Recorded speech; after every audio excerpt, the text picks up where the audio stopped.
꿈꾸는 자본가의 성장 읽기입니다. 오늘은 2018 대한민국 부동산 트렌드라는 책을 가지고 부동산 투자에 대해서 같이 한번 이야기를 나눠보도록 하겠습니다. 이 책은 이제 조선일보에서 매년 이제 부동산 박람회를 이제 하고 있습니다.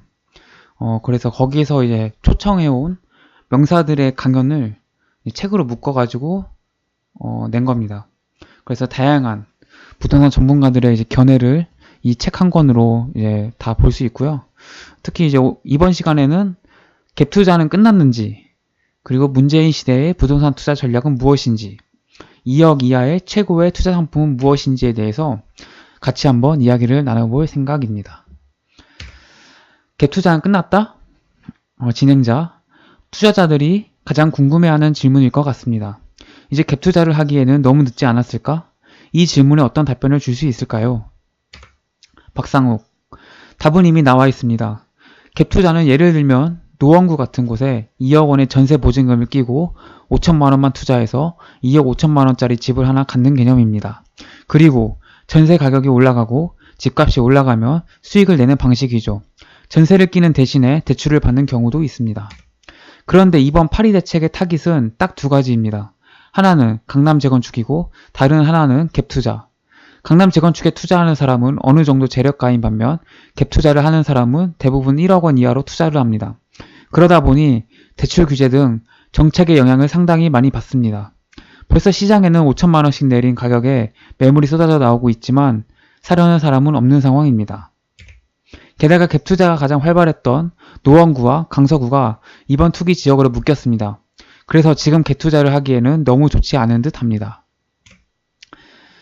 이동현, 갭 투자는 전세 가격을 제외한 나머지 차액 부분을 투자해서 수익률을 극대화하는 방법입니다. 그런데 갭 투자를 하려는 사람들이 기억해둘 용어가 있습니다. 바로 깡통주택입니다. 갭 투자가 성공하려면 아파트 가격이 상승할 것이라는 확신이 있어야 됩니다. 하지만 지금 상황에서 확신을 갖는 사람은 많지 않을 것입니다. 정부에서 내세우는 정책의 기조가 단기 투기 억제입니다. 그에 따라 아파트 가격을 잡기 위한 규제책이 줄줄이 대기하고 있습니다. 다주택자에 대한 중과세 이야기도 계속 나오고요. 결국 갭 투자는 다주택자로 가는 지름길입니다. 따라서 앞으로 투자할 때는 좀 더 보수적으로 움직이는 것이 좋겠습니다. 갭 투자가 끝났는지, 최근 이제 한 2, 3년 동안 굉장히 갭 투자가 유행을 불었고, 갭 투자로 이제 많은 수익을 본 사람들이 많지 않습니까?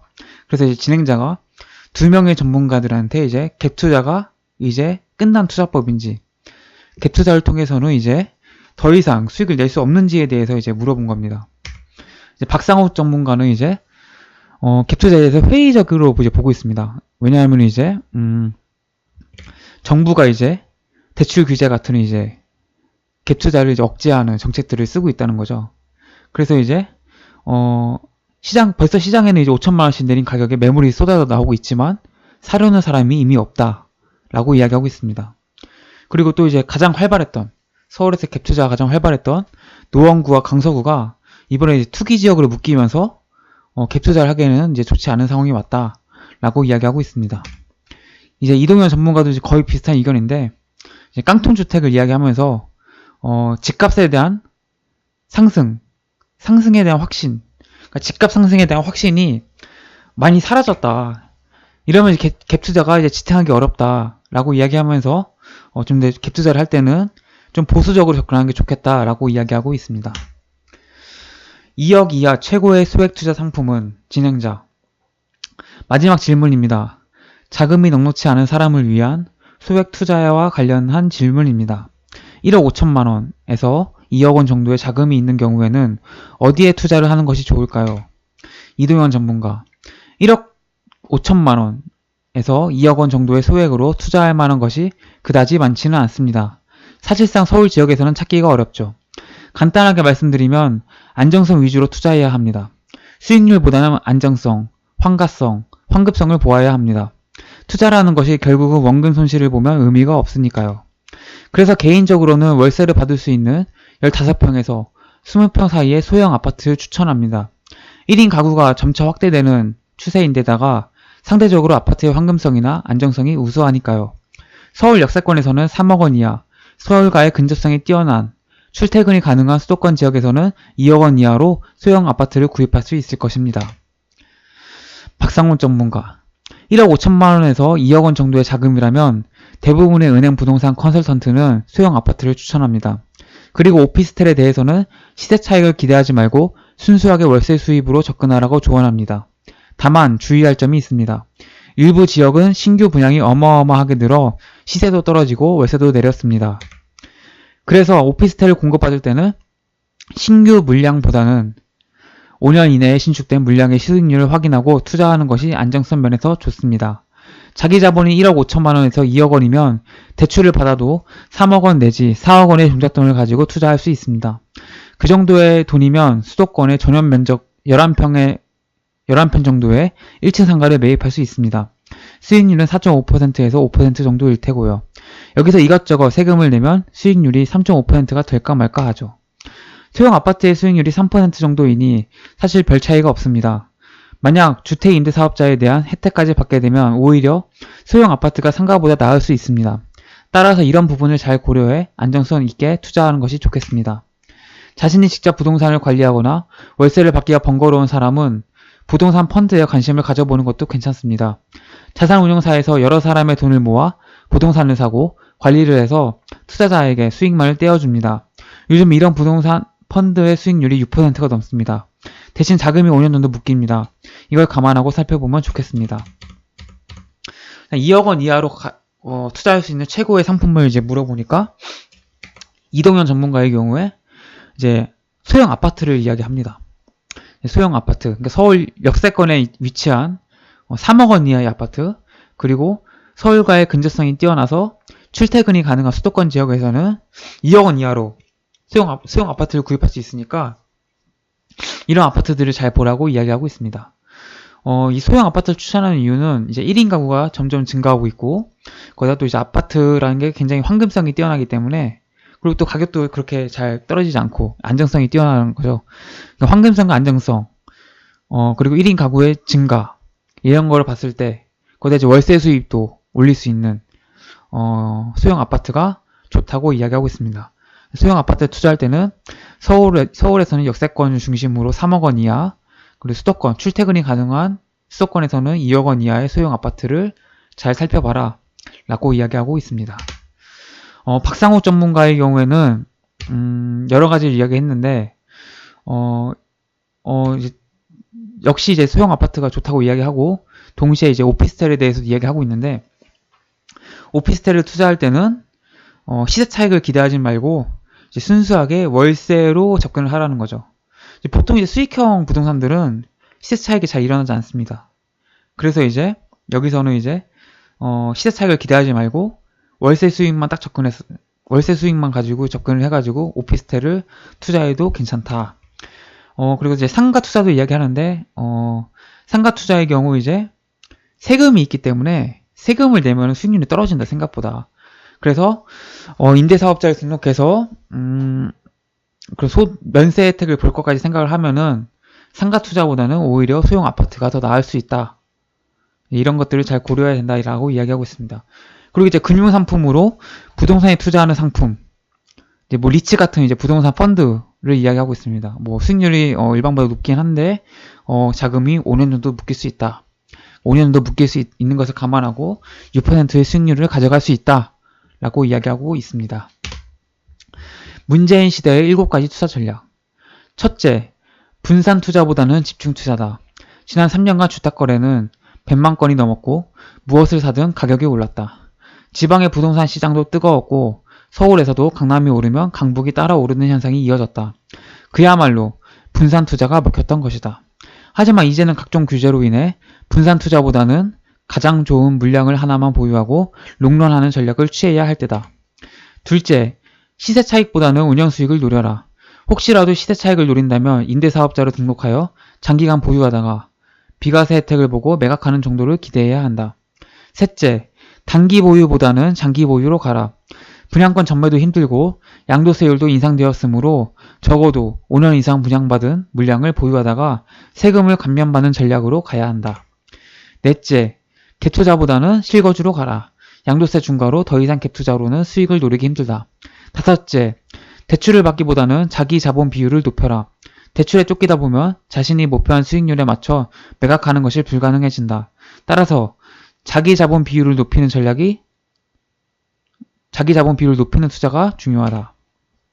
여섯째, 다주택자는 임대사업자로 등록하는 것이 절세나 대출에 유리하다.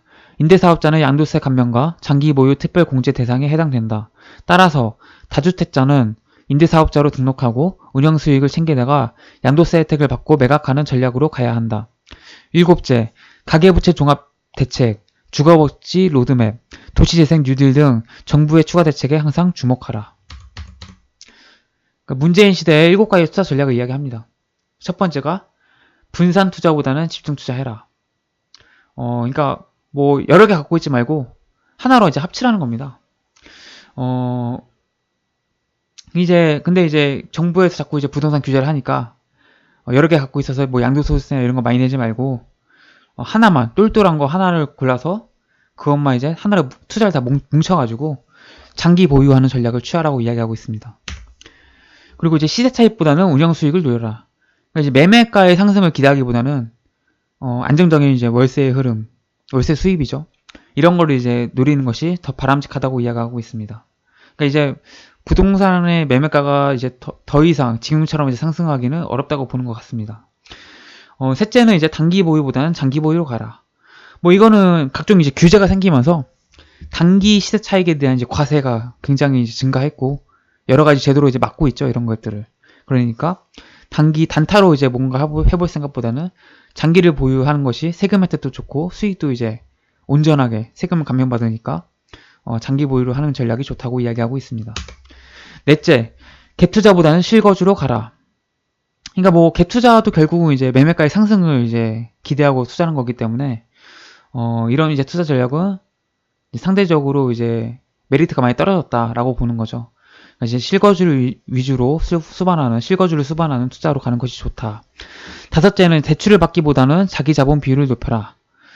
뭐 대출을 받기보다는 자기 자본 비율을 높이라는 것은 이제 안정성 때문인데 뭐 금리가 이제 상승하고 있고 뭐 대출도 이제 안 나오고 있죠. 뭐 이러다 보니까 이제 그래도 이제 매매가가 더 이상 오르지 못하면은 전세가가 이제 오르지 못하고 또 공급이 뭐 증가할 경우에 일부 지역의 공급 물량이 너무 많아서 우려가 되고 있죠.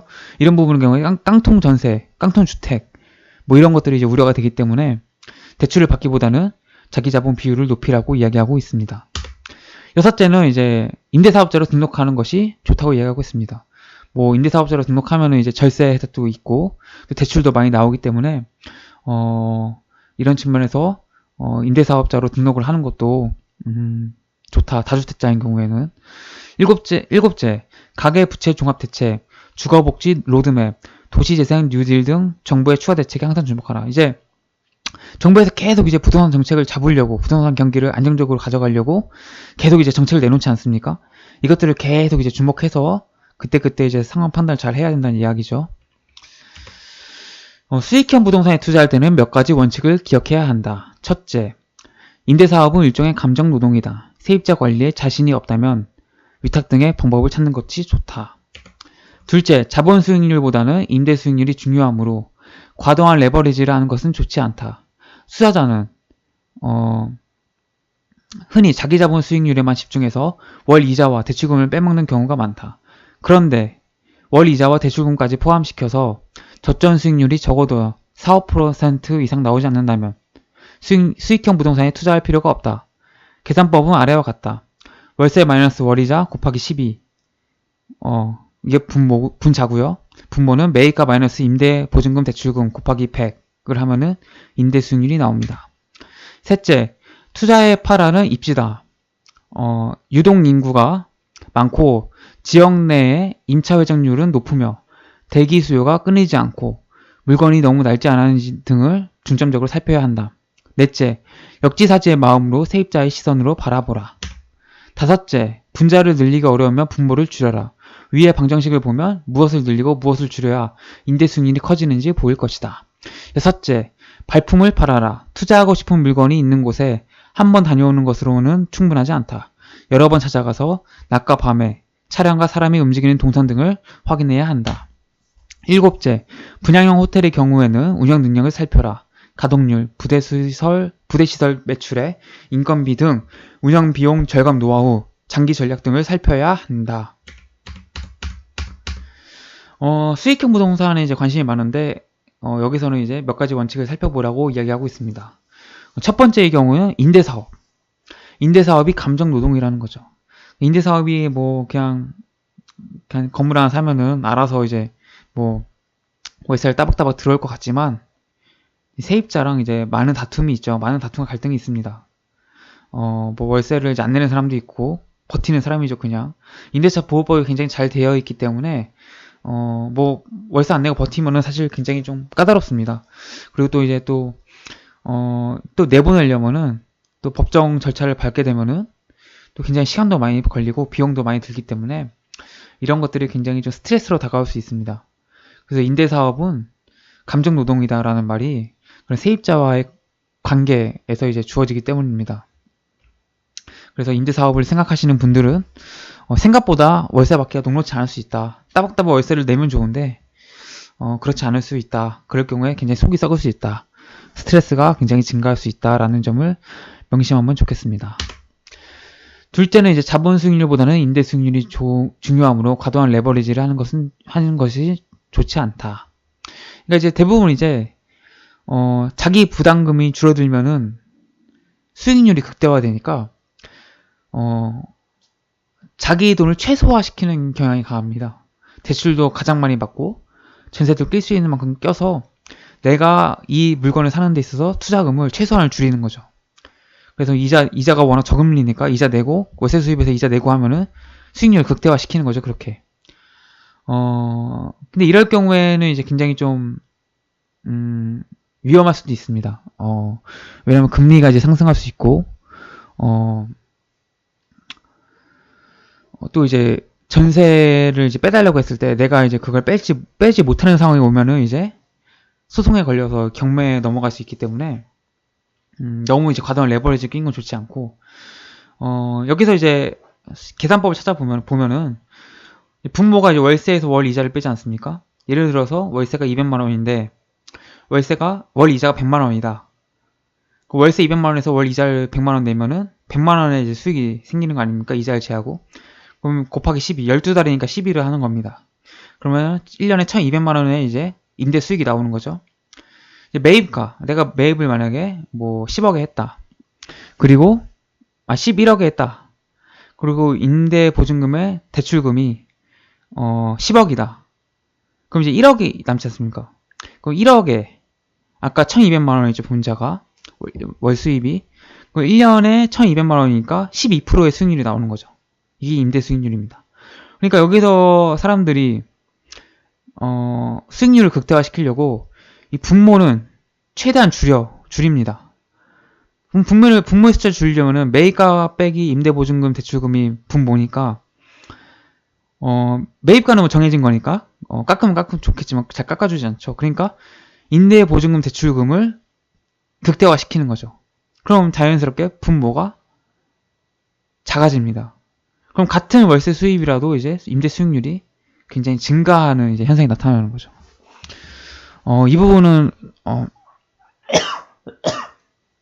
잘 모르시겠다면은 댓글에 남겨주시면은 제가 따로 이 부분만 계산하는 법을 아주 구체적으로 다루겠습니다. 그러니까 대부분 이제 분자를 극대화시키고 분모를 극소화시켜서 임대 수익률을 크게 만드는 작업을 많이 합니다.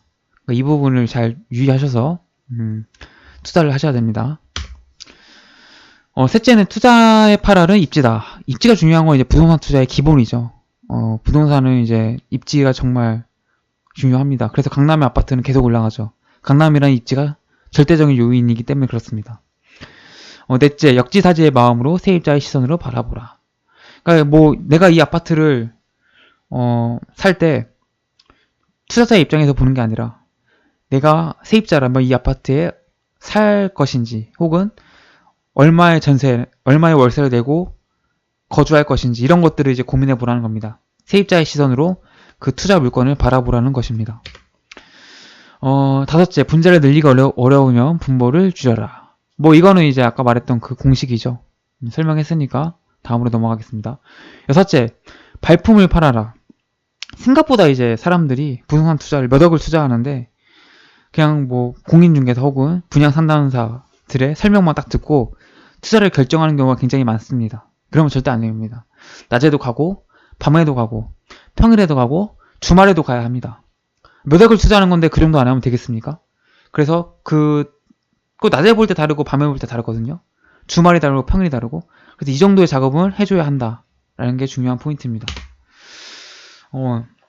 분양형 호텔에 대해서 이제 일곱째 이야기하고 있는데 분양형 호텔이 참 말이 많습니다. 이 분양형 호텔이라는 게 굉장히 위험할 수 있는데 일단은 뭐 최근 뭐 사드 때문에 이제 관광객이 줄었죠. 그러면 이제 관광객이 줄면은 공실 리스크가 더 커집니다. 그리고 또 이제 또 감가상각이 굉장히 심하죠. 호텔 같은 경우에 주기적으로 이제 리모델링을 해줘야 됩니다. 왜냐하면 시설이 낡으면은 사람들이 오지 않습니다. 그렇기 때문에 호텔을 잘 운영할 수 있는지, 호텔을 운영하는 사람들이 어떤 사람들인지 이런 것들이 굉장히 중요합니다. 이런 것들을 잘 살펴보셔야 됩니다. 그래서 저는 개인적으로는 뭐 여기서 말한 걸 별개로 제 개인적인 견해로는 분양 호텔의 경우 가급적 투자하지 말라고 이야기를 하는데 왜냐면은 이게 굉장히 좀 이거 일단 분양 호텔을 사고 파는 시장도 없고요. 그리고 분양 호텔이 이제 막 들어서는 거라서 어떻게 거래가 되는지, 어떻게 사고 팔 것인지, 어느 정도 경비를 떼는 게 바람직한 것이 이런 것들이 하나도 나와 있지가 않습니다. 그러니까 호텔을 운영하는 입장에서는 돈을 버는 거죠, 무조건. 왜냐면은 호텔이 운영되든 안 되든 간에 경비는 자기들이 떼갈 거 아닙니까? 그럼 호텔 소유주 입장에서는 공실이어도 계속 운영비를 내야 되는 거죠. 이러면 오히려 적자가 날 수 있다. 우후죽 호텔이 많이 생겨서 공실도 굉장히 많아지고 있다. 그래서 저 개인적인 생각입니다. 이 개인적 생각은 호텔은 안 하는 게 좋다. 그럼에도 불구하고 호텔을 투자하시겠다는 분들은 뭐 가동률이나 부대시설 매출액, 인건비 이런 것들을 다 이제 살펴봐야 된다. 호텔을 누가 운영하는지도 다 살펴보시는 게 좋습니다. 꿈꾸는 자본가의 성장 읽기 2018 부동산 트렌드에 대해서 한번 같이 이야기를 해보았습니다. 몇 개의 영상에 걸쳐서 이 책에 나온 이야기들을 함께 계속 이야기를 해볼 생각입니다. 꿈꾸는 자본가의 성장 읽기는 경제적 자유를 실현할 수 있는 다양한 지식과 정보, 자기개발 성장에 대한 이야기를 나누고 있습니다. 관심이 있으신 분들은 유튜브에서 성장 읽기를 검색하시면 제가 올린 영상들을 만나실 수 있고요. 더 나아가서 구독해 주시면 제가 이렇게 영상을 찍는데도 큰 도움이 됩니다. 여기까지 들어주셔서 감사하고요. 구독해 주시면 감사하겠습니다. 고맙습니다.